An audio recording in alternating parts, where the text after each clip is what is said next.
Right, hello. Welcome to the Rezzed sessions here at EGX Rezzed 2019. Thank you so much for coming. I'm John. I'm from Rezzed. I'm just here to do the introduction. So our next panel is, our next presentation rather, is all about creating a non-existent language, lost language. It's by John Engel from Engel. Please give him a very warm welcome.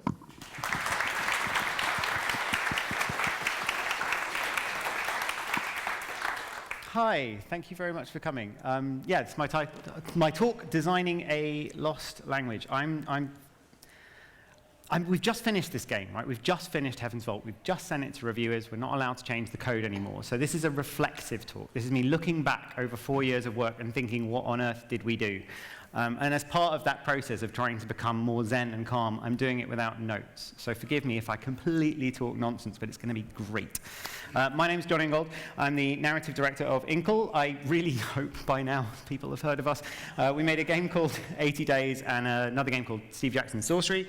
But this talk is entirely about something quite different, which is Heaven's Vault. If you don't know what Heaven's Vault is, it's in the indie room over there. It's an archaeological narrative adventure with an entire hieroglyphic language to decipher. That is the elevator pitch. As elevator pitches go, it's quite a strange elevator pitch, partly because it has quite a lot of long words in it, and partly because it's actually quite short. Like, if you try this in an elevator, the doors will be still closing by the time you've finished, and then you're stuck in a lift with someone awkwardly going, "You what?" And you say, "It's an archaeological narrative adventure," and they say, "No, not that bit." And you say, "Well, it's got an entire hieroglyphic language," and they say, "You what?" So most of this talk is about the "you what" part of our narrative statement. So in order to reflect on how we ended up in the mess that we are in of having a game which has an entire hieroglyphic language to decipher in it, and it really does actually, which I hope to sort of prove to you, I want to take you on a journey back in time with me, back to the heady, glorious heights of November 2014. I cannot remember anything about the world in November 2014 because it was before the birth of my second child, and anyone who has had 2 children will know that it completely decimates you and reboots you and starts you again.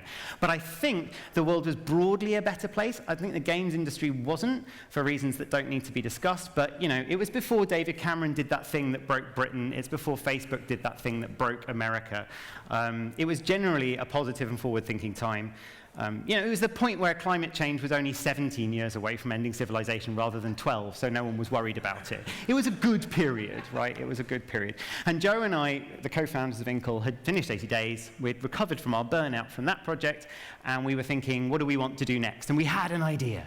We had something. And what we had was this. We didn't have anything else. So we got to work, and a month later, skipping ahead, we had this. We had an untitled space archaeology game. Unlike some certain goose people I could mention, we didn't keep that title. We actually thought of a real one before we entered marketing. And it was an archaeological narrative adventure with, like, pressure pads, maybe spike traps and levers, that kind of thing. We didn't really know. Because we knew we wanted to do archaeology, fine. We knew we did narrative, that's what we do. We do narrative games. But we kept getting stuck on this problem of, what do archaeologists do that's actually interesting? What can the player do?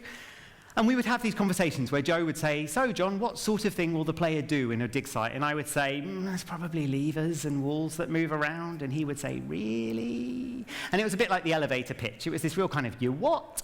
And that was a problem. But we felt that it was a problem we could confidently solve because we were making an adventure game, right? And adventure games are great at narrative. That's the whole thing about adventure games. That's the reason adventure games keep on not dying, is that they are structurally good at narrative. Well, why is that? Well, if you take the classic Robert McKee, Hollywood, script doctor definition of story, a story is when you have a character who really wants something, who's finding it hard to get. Right? That's the story. Poirot wants to find the murderer, but the murderer won't tell Poirot who he is. Bridget Jones wants to find a nice husband and settle down. She doesn't know which of 2 men to pick. It's an easy choice for the audience, but not for her for some reason. The Avengers want half of the world not to have been killed, but half of the world has been killed. There's going to be some time travel MacGuffin. It's going to suck. You're all going to be disappointed. But adventure games are well set up, right? Because you have mysteries and drama and character and plot and setting, all of that stuff. And of course, you have obstacles and puzzles. You've got stuff for the player to do. This is story, right? There we are. Boom. Should be trivial. Unfortunately, as we all know from playing adventure games or from trying to make them, it doesn't really pan out that way, because adventure games should be great at narrative, but what actually happens still is get me 3 things and don't ask why, and do some goofy stuff in the process that might involve feeding a dog or something. And that is such a lazy critique of adventure games, right? You've all heard that before. It feels 20 years out of date, but it's still true. And it's not true because adventure game developers are lazy or stupid, because they're not. It's because this is actually incredibly hard to do, to get your puzzles to be fair, good, player-centric puzzles that actually apply to the narrative in a cogent and coherent way. There are so many problems. And we know that there are problems because all the adventure games which are great nail this. And some of the ones that are really good nail this 5, 6, 7 times across 5 or 6 hours. That's a good adventure game. Some adventure games are masterful and manage this all the time. And we sit back in awe and wonder how on earth they did it. But a lot of adventure games really stumble. And we were fearful. We were worried about this because we'd never made an adventure game before. And all it takes is one puzzle. All it takes is one goat hair moustache for your entire game to die. That's really scary when this is how you feed your children. So we thought, okay, we've got a moment. We're not in a genre yet. Let's reflect on this. Let's solve this problem. Let's find a clever solution. And about that time that I was thinking of trying to think of how to basically cheat, essentially, I was reminded of this, which I will play for you, which is one of my favorite things in the world ever, and you will all recognize within seconds. Proceed in the footsteps of the word. Oh, no, Henry. Try not to talk.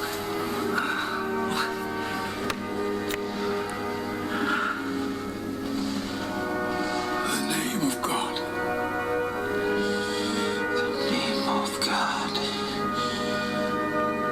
Jehovah. But in the Latin alphabet, Jehovah begins with an I. I love that. I've always loved that. I think I saw this film in the cinema on my 8th birthday, and I think even when I was 8, I knew that that moment of Connery's there, is a special moment. It's full of deep, personal pain and gravitas and pathos. This is a father disappointed in his child, and yet what he actually says is a rather pathetic and pedantic piece of really boring exposition, which sets up a really rubbish moment of minor peril in which, oh no, Indy's going to spell Jehovah wrong. They didn't even bother to seed this information earlier in the film and call back to it because they knew it was so annoying and rubbish that no one would even be able to accept that earlier in the movie. So what they do, that they literally do, is say, it's going to be fine, Connery will deal with it. And Connery deals with it. He makes this moment really work by sheer force of being quite a good actor, actually. I love it. So I still use this phrase, in the Latin alphabet, Jehovah begins with an I, for any moment in a plot where they just go, the MacGuffin's in the box with the thing, it's going to be fine. This is classic. This is classic. They even do a rubbish camera zoom to try and distract you from the fact that nothing exciting is happening right now. So I was watching this around the time of December 2014, as we were thinking about archaeologists, both real and fictional, and trying to think of how we could deal with this problem cleverly. And I thought, yeah, okay, let's have some of that. Let's yoink that. And of course, that gets us very naturally to thinking about hieroglyphics. Right? Hieroglyphics are interesting. Maybe we can make a game in which the player is not solving little individual adventure game puzzles across the course of the game at all. Maybe they are solving one extended problem the whole time through. Maybe the game is a series of them saying, in the Latin alphabet, Jehovah spelt with an I. Maybe that's how we do our adventure game. And maybe hieroglyphics let us do that, right? Because hieroglyphics are definitely interesting. It's really cool, decrypting hieroglyphics. Everyone knows that. And not only that, hieroglyphics are easy.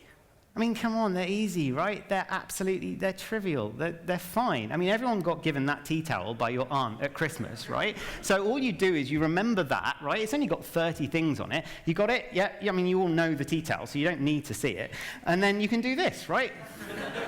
you just match the letters up, and then you read it out, and some of them are flipped the other way around, but that's probably not a problem, and that one definitely doesn't feature on the T-tail, and that cross thing doesn't either, and actually there are 3 together there, and I don't know why, and sometimes there's doubled up, and that one's got a beetle, and the beetle isn't on the T-tail either, but it's going to be fine, and then you start to realize, of course, that it's not fine, and that whoever it was who actually decrypted hieroglyphics properly spent their entire life locked in a room in Cambridge doing it because it was actually really hard and it's not the best subject matter for a 10-hour video game. So this becomes a problem for us, and really quite a difficult problem to solve. But it did get me on to thinking about something else, which was strangely really helpful, which was this. Oops, I had some snark. Ronga. Has anyone heard of Ronga? Oh, fantastic. Ronga is the glyph writing of Rapa Nui, which is Easter Island, the island with the stone heads that everybody likes. And it's quite an unusual and interesting script for a bunch of reasons, the least interesting of which is that it's still undeciphered. There are not very many examples of it. There's about 24 tablets. This is a piece of wood. The colors have been inverted, so you can see the scratchings. There's about 50 glyphs in the character set. But what's really interesting about it is although every single object comes, when it was stolen by an archaeologist to be put in a museum for safekeeping, the people they stole it from said, oh, this piece of wood is a protection against evil spirits, or this piece of wood is something to explain the laws of this particular place, or this piece of wood is the dynasty of kings. They told people a story of what this engraving said. But there's no actual evidence that the writing is actually writing. One of the theories, and it's still a dominant theory, it's been around for about 50 years at least, is that a scribe claimed to have discovered how to do writing, was told to write something down, did that, somebody who couldn't read said, what does it say? And the scribe said, this is a history of the dynasty of kings of Rapa Nui. The person took it away and said, I've got a history of the dynasty of kings. They gave it to the next person, and the next person, and the next person. So at that point, it raises this fascinating question of, is this writing or is it not writing? Because it definitely has a unique meaning, which we know, but we can't read it. So what is this reading thing anyway? And that's a really interesting question. Like, what does it mean to read? We have this strange thing, right? We have this weird and powerful magic that we are capable of executing. Like, none of us believe in magic, and yet magic still definitely exists, right? I can make a voice appear inside your head, and you can't stop me from doing it. I can make that trailer guy, you know, there will be a time of tea shops, that guy, I can make him appear in your head. And you can't do anything about it using the magic that is reading, using the spellcraft, that's where the word spelling comes from, of writing, of creating this voice in your head, which is brilliant. I mean, it's so much fun. Like, I can just keep doing this. I'm going to keep doing this. They don't even have to be real words. It still works. I'm drunk on the power of this. But it does come with a really interesting question, or a load of really interesting questions. Like the voice that appears in your head, whose voice is it? Is it yours? None of us recognize our own voices anyway. When I watch this stream back later and wonder what on earth it was I was talking about, I'm not going to recognize the voice I speak with, because I never do. So when I read that, the voice in my head, what, is it my dad's? Is it my mum's? Is it the trailer guy? Who is it? God? I don't know. I don't believe in God, but perhaps this is the proof I'm ignoring. Like, what is this thing that we are doing, and how does it work? And it matters. This stuff really, really matters, right? The reason that right-wing fascist propaganda is so prevalent and popular on the internet is because when it speaks to you in your inner voice, which means it sounds like it's making sense, at least for a moment. This is why we have to train people to read critically, so that they can defend themselves against that. I mean, look at Jacob Rees-Mogg, right? He is clearly a bad guy. He is an ultimate Slytherin. He's a bad guy from We Happy Few. If he was in Star Wars, he would be a robot. He looks like something from a 1700s museum, which they weren't sure whether it was classified as a mole rat or a human being. So they stuffed it and put a card on it. But if he writes things on Twitter, people say, oh yeah, that's a really good point. Like, in real life, no one would give him the second notice, because he's clearly one of the worst people in the world. He's stupid and horrible, which is a great combination combination for disregarding. But on the internet, where he doesn't talk in his voice, which, if you've ever heard him talk, is utterly insufferable, he talks in your inner voice, and that gets through your defenses. And if you can't critically think, if you haven't been trained in English literature or history or geography or something that lets you do that, then actually it's not surprising if you find yourself going, oh, maybe that guy has a point. This is huge, this is live, this is meaningful. This is the magic of reading. And that got me excited and made me think, okay, what we want to do is we want to make a game that's not about learning a language at all, because that's really hard, actually. You know, if you did translate your hieroglyphs, you would be making phonetic sounds in ancient Egyptian, which is a dead language that you don't speak, so it wouldn't help you anyway. We want to make a game that feels like learning to read, because actually that's a magic we all understand and can relate to. We want to make a game which creates that inner voice in your head once you're good at it. I want to show you how we went about doing that. You're going to be very disappointed when you see our actual approaches, because it sounds like we're super clever, and actually we've just worked really hard and had a lot of stupid ideas. But I do want to say that I'm really proud of the end result, because I find that when I play Heaven's Vault and when our beta testers play it, after a while, there's this moment when an inscription comes up before the translation UI follows, when you can actually read what it says, and people do read it. But it's not like reading English because it's built differently. This is amazing. Our brains are capable of this magic, and this game is capable of replicating some of that magic. And that is awesome, and it's probably even better than Jehovah beginning with an I. So, having had this inspiration, this feeling that maybe there was something here, we decided to start making some prototypes. I'm going to show you those prototypes. In preparing for this talk, what I did was I dug through our Git repository, our source control repository, and I just pulled out some things which I had tagged, which I haven't seen for 4 years. Some of them don't really work. They're all definitely buggy. Some of them I don't really understand what I was doing, but I thought I'd walk you through the rough kind of evolution process anyway, because it's kind of fun. So let's start off. This is the very first prototype of me attempting to create a game that teaches you to read. So it looks like this. So we're going to find an artifact in our world. I'm going to make that a bit bigger. It's a black tetrahedron, and written on it is The way this game works, I didn't remember this, but I discovered it while fiddling around, is that if you click the ones that don't have drop-downs, they turn into English words. So that's handy, don't know why. And then what you do with the other ones is you pick translations. So they're randomized, by the way, so I have no idea what this says. So it's probably not, so it's probably king. So the king, should we go with run in I don't know, we've already got a and, oh dear, I've gone wrong. Run in shadow, how about that? The king run in shadow, and that's sort of working. Yet, when? No, yet not grows old? No. And yet never grows old? And yet never grows light, and she.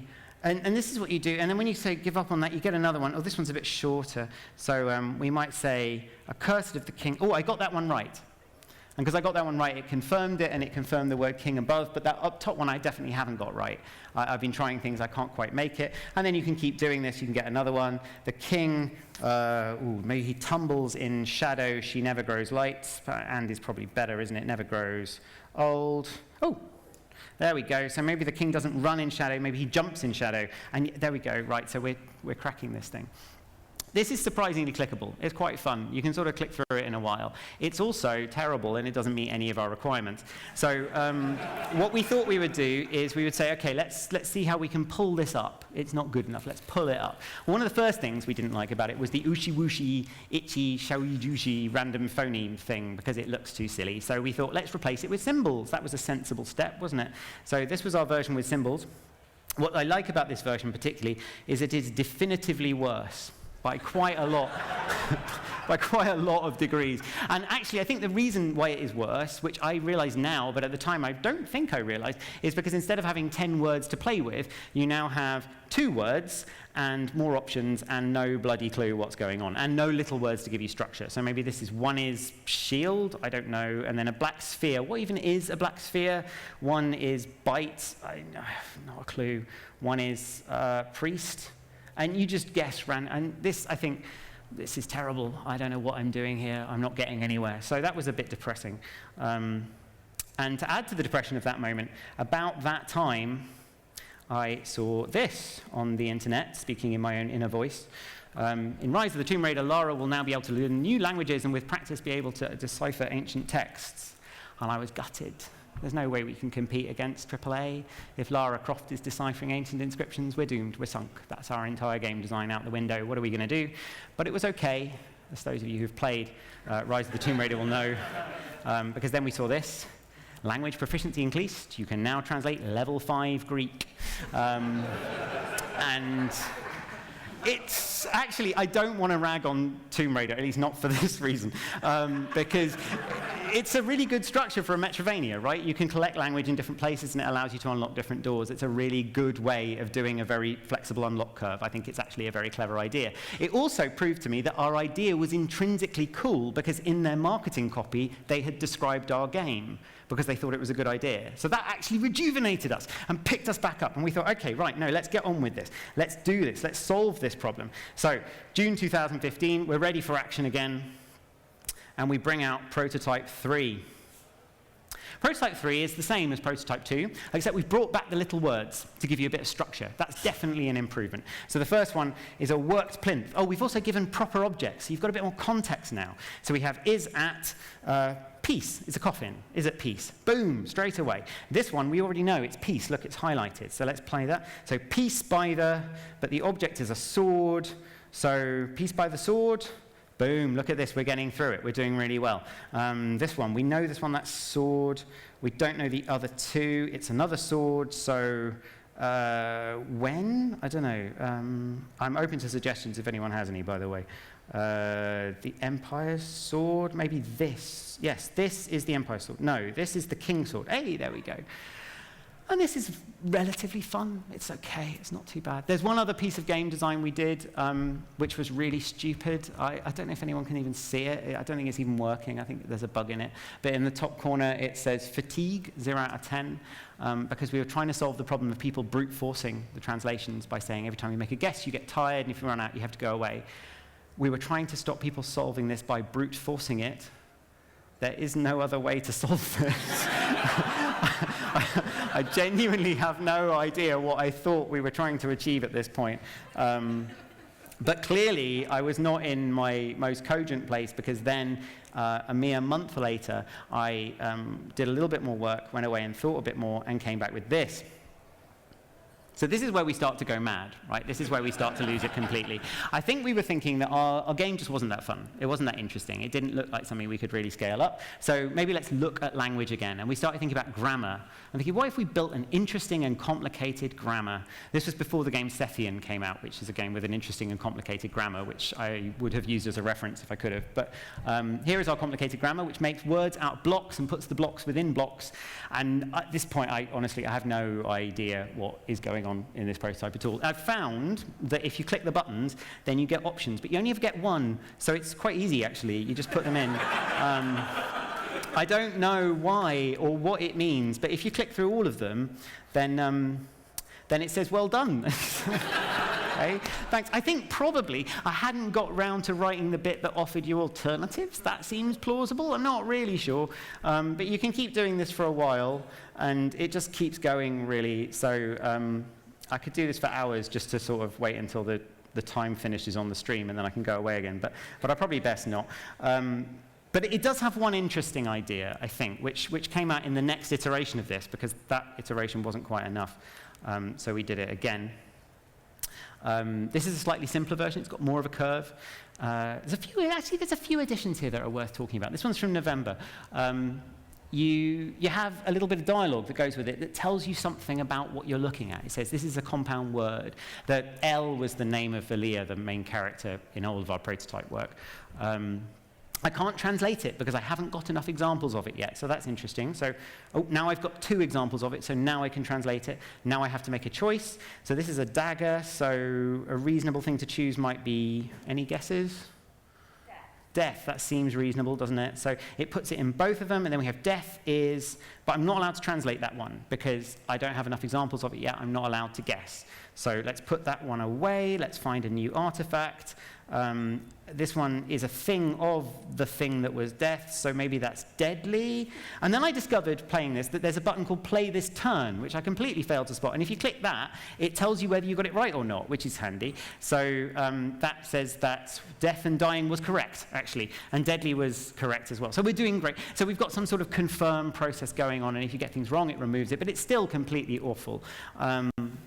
But the one interesting thing in this is that each of these glyphs has some kind of meaning. I don't know what crosses of crosses is supposed to be, but that composed together becomes the word dead. And that idea of putting symbols together to make other symbols, that was quite compelling, actually. And we took that and we sort of ran with that.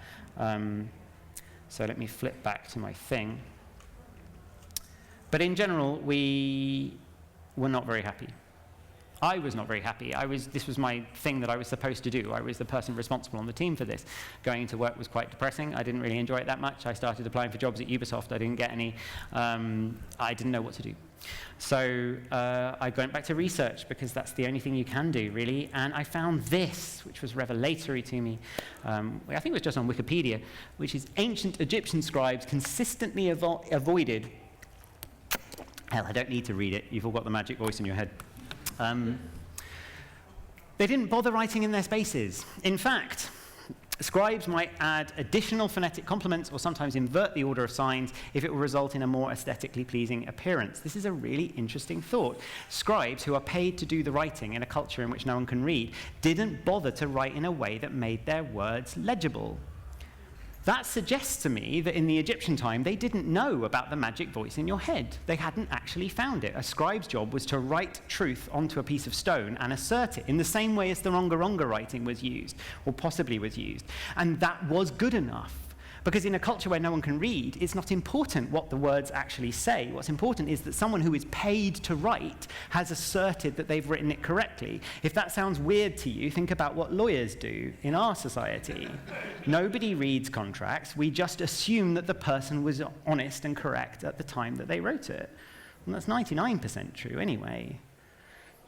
It's the same thing. Again, it's a form of magic. A scribe is someone who locks a truth onto an object, and that truth is then outside of the human sphere, and it's in this other sphere where it's safe, and that's their job. And I thought, I can make a game mechanic out of that. So in November 2015, we completely ripped everything down, and we went to this prototype, which is the first prototype which is actually good and interesting. And actually, there's a more interesting game in here than the one we actually made. I'm very happy with Heaven's Vault, but this has a really cool idea in it, which I'm going to try and talk you through, but it is sort of baffling.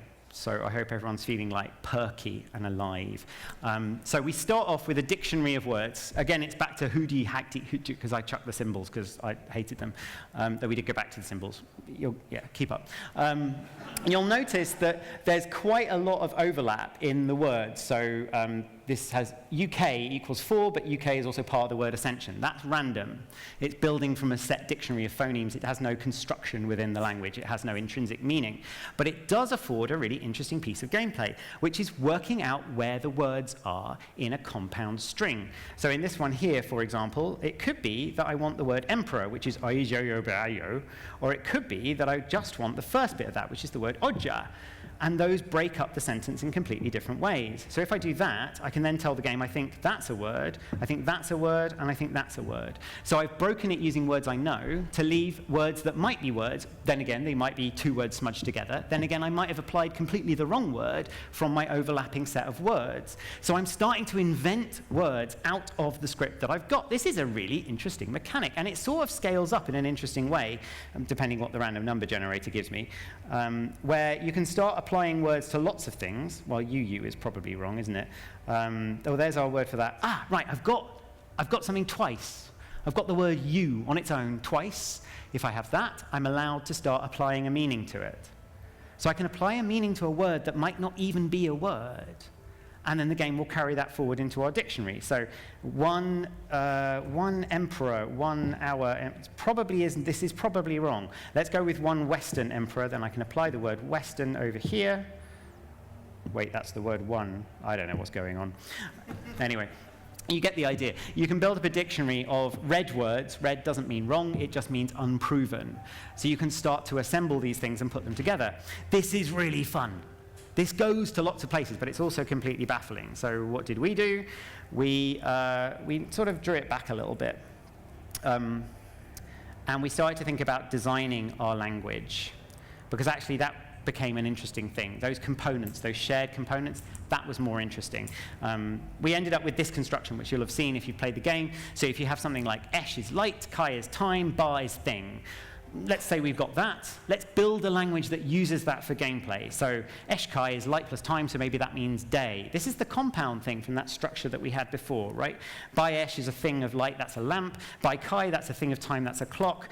By esh chi, that's a thing of day, which is the sun. Esh chi esh, that's the day of light, that's daylight. How far can we push this bizarre idea? Well, obviously esh chi is daylight time, which is daylight savings time. This is great, right?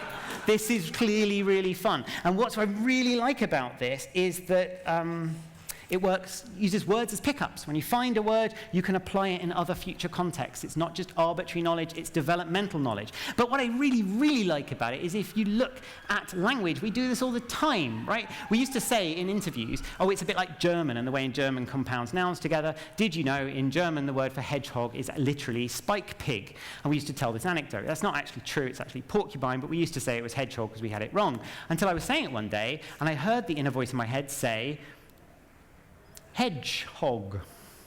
It's a pig that lives in your hedge, which I had never realized. Isn't that lovely? And like, we do this with huge numbers of English words, because of course we do. It's fairly logical, actually, that all of these words, that one's a nice one, I'm not sure, but I think it means a thing that guards your cloaks. That one's brilliant, because it's so English. It's a machine that dries your clothes by just sort of chucking them around. It's a small chair for a frog. It's a bee that just buggers about a bit. Like, these are just wonderful, rich, cultural things. And so sticking all of that stuff together, finally, we had a good prototype, which was this one. We started to use runes instead of letters. Each rune has a meaning. They compound together. We've changed the UI. You drag them on to make a word. So here's star, here's temple. That's just me getting started. Now I have a word to break up, so if I put temple into there, it breaks it up. Oh, I've got my star as well. That's great as a translation. Here's another one. I'm going to drag my temple on. That's made a new word. When I open it up, it says, well, look, it's very similar to star, but it's kind of a component of it. Cannot inside light welcomes. Oh, it must be light, right? So we're starting to make very reasonable assumptions from not much data at all, which is nice. This one has a choice. Do I use SP like that? Or do I use QFSP like that?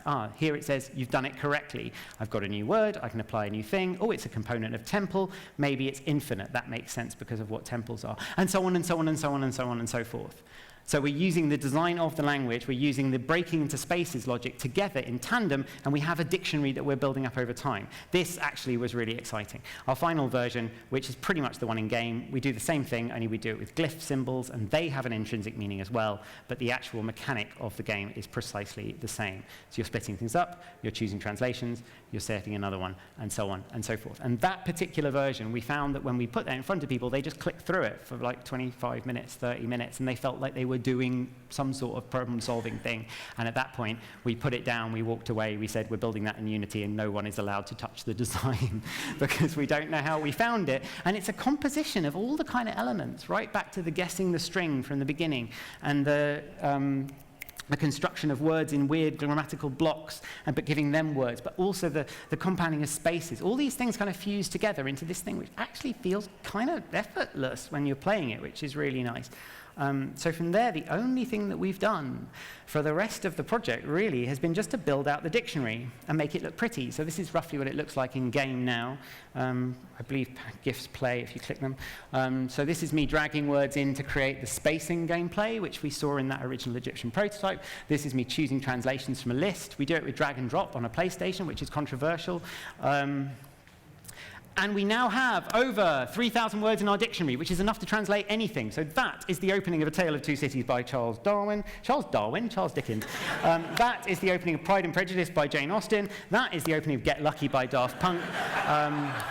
And we are out on Tuesday week, on the 16th of April. So thank you very much for coming to my talk. I don't know how we got here. But I'm glad that we did, because it's a lot of fun to play. Thank you very much.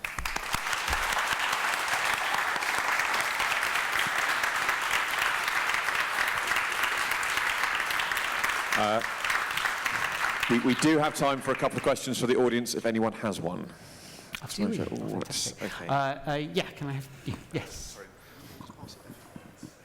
I saw you nodding when I was talking about Ronga, so I'm really worried you're going to tell me I'm wrong about something, but go for it. Well, okay, I'm going to stress you out. I speak 3 languages. Go for it. Yeah. So, sorry, I just wanted to say that. No. Have you tested, I don't know if your game is localized or if you've tested it with other native tongues. For example, I'm thinking of the fact that, as you said, compound word, that's a German thing, but that's very Asian as well, because a lot of Asian words have the same rules as essentially what you said about Egyptian, like there's no space and words are made out of compounds, etc. So we're not localizing because the rest of the body of the text of the game is so incredibly complicated and intricate and procedural that we don't even know how to begin. It would cost millions, which is unfortunate, but it's the way it is. In terms of the language design, a lot of these things do cut across divides hugely. We found the space thing happens in Sumerian, it happens in Assyrian. They do vowel removal in Hebrew and Arabic, I think, which is similar, though it's not quite the same. It comes from the same mindset, though, I think, of you don't really need to be able to read it properly to be able to read it, which is kind of not very Western, but I really like it as an idea. The grammar of the language is now well defined. So we do a certain thing with verb order, we do a certain thing with adjectival positions, we have some rules about prepositions. They're not English rules, but the English structure is roughly the spine of the thing. So what I hope is, but I can't prove, that someone who was German, French, spoke Kenyan would be able to get what it was talking about without too much stress, even if it wasn't their natural formulation of phrases. The worst case is probably people reading Arabic or right to left or something like that who might just find it incredibly hard work to go the other way. But I don't know. Hopefully we've abstracted things enough and balanced the game enough that it's kind of playable even if you're a monkey clicking through with no idea what's going on. So every human being in the world will do better than that and have more fun, regardless of whether they speak English or not. But I don't know. We ran out of time. Who knows? I think it's good, but I'm not totally sure. I can't wait to see the reviews and see how people find it. Thank you. That was a very nice question, actually. I think you had one? Yeah. Hello, I had a similar question, which was whether you were inspired by Asian languages such as Chinese, which have a bunch of sub-characters that combine to make a full character in many cases. Actually, that was an explicit thing that I didn't mention in the talk. When we came to the point of designing the actual symbols, one thing and that was done by my co-founder Joe, who's kind of the artistic font guy, as well as many other things. And he was really inspired by Chinese and the way that symbols are compounded together to create constructions within a single symbol.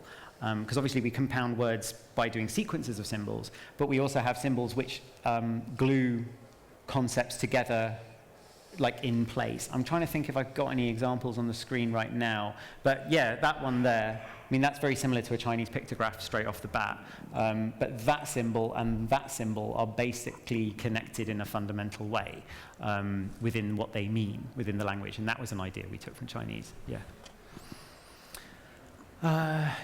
yes, someone else is choosing for me. Did you, have you thought about extending this like a numerical kind of thing and do compounds of like numbers? We do have a number system in the language. If you've ever played Riven, it had that awesome number decryption puzzle in it, which was definitely an inspiration for us. We wanted to do that. We also wanted to push that. So we have a number system, and it's proper hard. It doesn't really matter because it's not a puzzle game. You're not going to get stuck if you can't do it, but I'm waiting for someone to go, wait, is that? Oh, because that would be really fun for me. I have a maths degree, so I do enjoy this sort of stuff. But yeah, we do have a number system. It even has a narrative reason for being like it is, but this stuff is getting sufficiently abstract. I don't expect anyone to ever guess it, so it's not important. But yeah, if that's your thing, hopefully you'll have some fun with it. Yes, I'm afraid this has to be the last question. I don't know, you had your hand up first. Hi. So my question is actually not about the language itself, it's about the development process. I was very interested in that you were using web technologies to kind of build your prototypes. If I remember right, you guys actually published all your tools open source from your previous game? So the game is written in Ink, which is our narrative scripting language for kind of choice interactive text. That's open source. It publishes to the web and it publishes directly into Unity. We use it to write all the content. The language kind of sits parallel to that because it's mostly not choicey text, basically. But I tend to do all of my prototyping in JavaScript in a web browser because the Chrome debugger is really good, the turnaround time is really fast, the UI is really flexible. That's just how I happen to do these things, basically. I really like doing things in web browsers. Right, I think that's everything. Thank you very much for coming, everybody. The game's out on the 16th, and hopefully it's really good.